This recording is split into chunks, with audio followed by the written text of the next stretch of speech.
Hello, and welcome to my channel. My name is Jonathan Cohn, and today I'll be providing a book review of the book Mine by Delilah Dawson. This is a middle grade horror novel for children, which is a really weird sentence to say. Two genres I never thought went together, middle grade and horror. But guess what? They go together here. So, I, of course, am a big fan of Delilah Dawson. I've been following her for many years, and really, overall, I enjoy what she puts out. I loved her Star Wars books, Phasma and Black Spire. Phasma, fantastic character journey and amazing plot. Black Spire, amazing plot line in this book. And then I read two of her young adult kind of dystopian novels about a bank taking over the world, or at least the US, called Hit and Strike, which I thought were both excellent and deserved a third book, which we'll never get, but they were both excellent, superb, wonderful novels for young adults.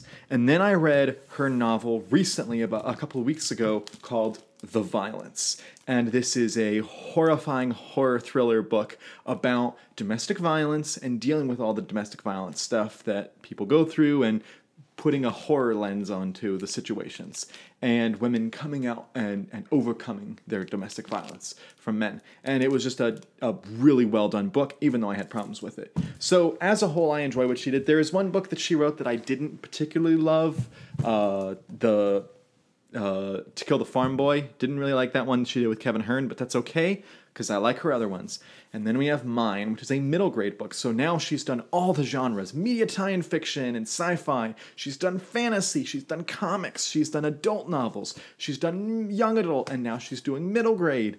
I was like, let's see how this goes. And this is actually quite a charming book, but it's not going to work for a lot of audiences. Let me explain. Let me talk about one thing that really works well in this book, and that is the theme of moving to new places. The central premise of this book is Lily Horn, this little girl that's like 12 years old. She is moving from Colorado to Florida. She is not happy about it at all. Her parents have to move because her mom and dad need new jobs, and their old jobs weren't paying the bills. Also, the new house that they're moving to is horrible. It is a dump, which I'll get to in a second. And she's just not happy because she loves her drama club. She loves her friends. She loves the area of Colorado. So she just loves it there. So she's very unhappy to move.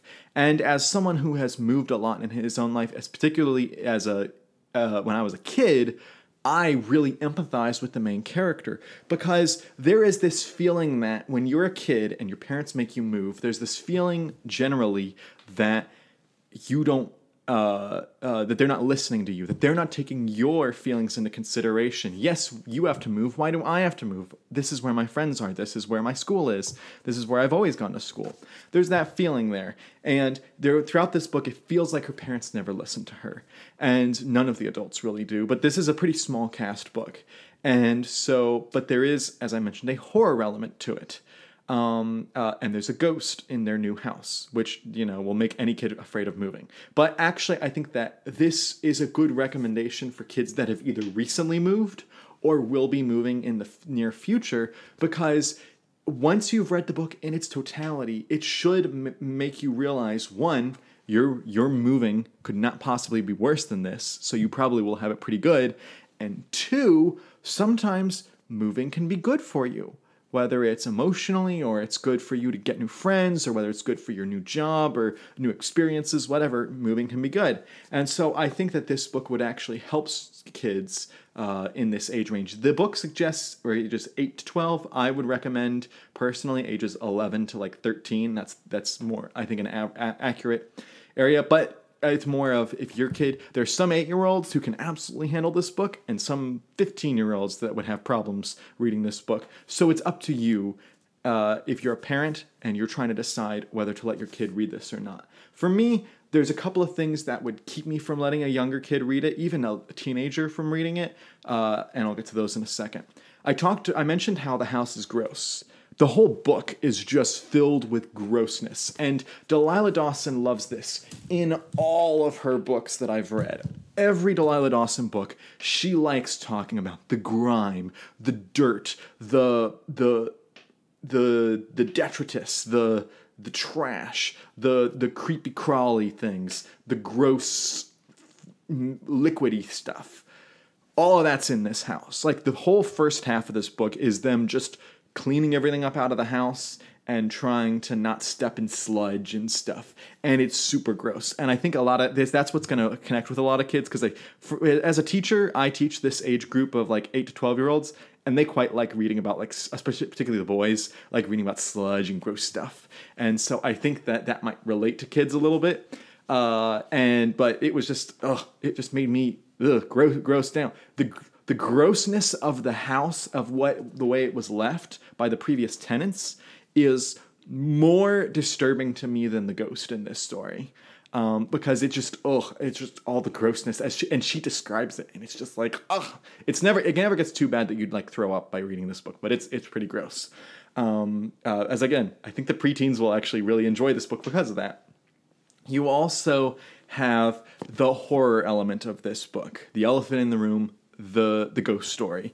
There is a ghost in the house of a girl who used to live there who is really angry that Lily is basically taking her bed, taking her toys, taking everything in her house. And the girl, the ghost starts messing with the girl and writing things, including the word mine, everywhere.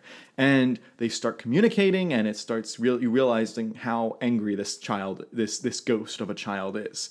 And there's more elements to it that I won't spoil. And it's a ghost story, so naturally you want to be a little bit careful if you're letting a kid read this. An adult could easily handle this. But if you're a kid, you want to talk with your kid about dealing with ghosts and fact versus fiction and that type of thing.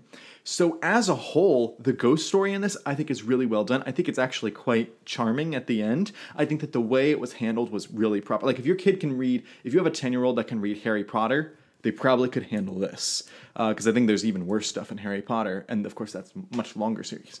But there's one thing in here, one thing that alone makes me hesitant to recommend it, and that is the existence of a Ouija board.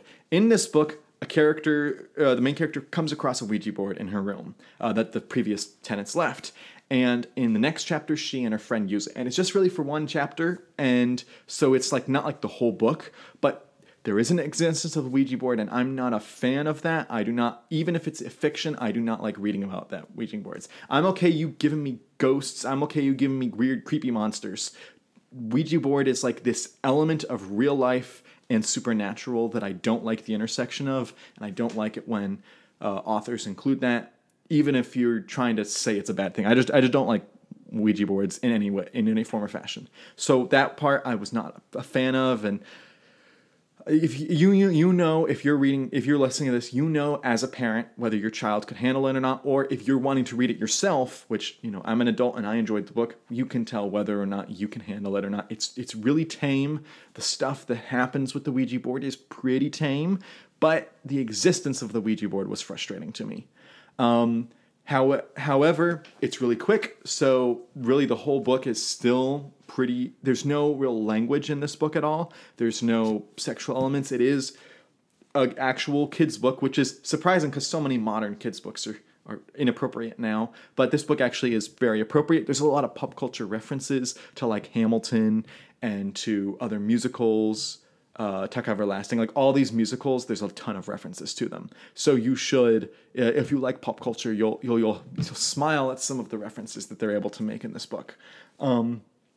So overall, I think it's actually a quite entertaining read. I, of course, was able to read it all in one morning. It was just I sat down, sped through it, and I was done. Though the average person, I would assume it would take maybe 2 days to read it, because it's not a book that can all be done in one sitting. I had to read through a lot. I read through 40 pages, walked around the house, did stuff, read 40 pages, that type of thing until I was done. It's about 240 pages, and it is middle grade, so the text is larger, so it shouldn't be too long for you to read. But it's entertaining. I would give it like an 8 out of 10. If you take out the Ouija board, it'd be like a 9.5 out of 10. Like, it was a really good book. I just did not like the Ouija board sequence, but still, it was an entertaining book. And overall, I'm happy with it. I will not recommend it. I will let you make a determination.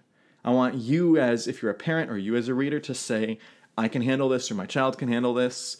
Don't just go off me. You make the determination. And honestly, the way I feel about it is if you're a parent and you're looking for a kid's book, read it yourself and then determine whether or not to let your kid read it.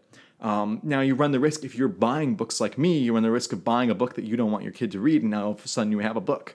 But I still think it's worth reading yourself and then determining whether or not your child can read it. But I had a blast reading this book. It was a really nice, fun read. So if you've read mine, let me know. If you've read other Delilah Dawson books, let me know as well. And I have her other book, Camp Scare, which is another middle grade horror, which I will be reading sometime this year, and I'm excited to read it. But if you've read this, let me know, and please subscribe to the channel where I have other book reviews. And until next time, I'm Jonathan, and thank you for watching.